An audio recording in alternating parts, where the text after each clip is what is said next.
त्या दिवशी मी परत रस्त्यावरती आलो. काय असतं माहितीये, शून्यातून मोठं होणं म्हणजे ऑफकोर्स इट्स चॅलेंजिंग, पण तुमच्याकडे सगळं म्हणजे माझ्याकडे इम्पोर्टेड गाडी होती, मी कॉलेजला गाणी जायचो, जू सारख्या ठिकाणी राहायचो, आणि अचानक दुसऱ्या दिवशी वडिलांनी सांगितलं की उद्यापासून तुझं तू बघ, माझ्याकडे कुठलेही पैसे मागायला यायचे नाहीत.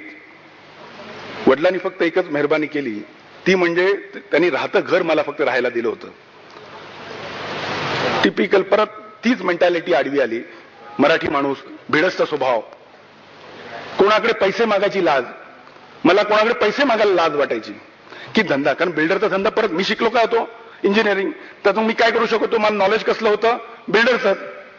पण मग बिल्डर व्हायला प्रचंड पैसा लागतो, तो कुठून उभा राहणार. त्यावेळेला मी पहिला महिना घरात बसून काढला.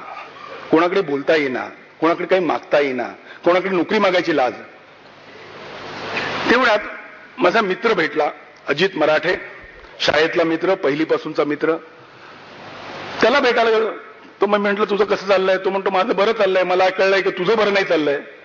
तो म्हणतो कसं काय करायचं ठरवलंय. म्हटलं धंदा. तो म्हणतो आपण पण धंदा करूया. एक कफल्लक माणूस दुसरा कफल्लक माणसाला म्हणतो की बिल्डरचा धंदा चालू करूया.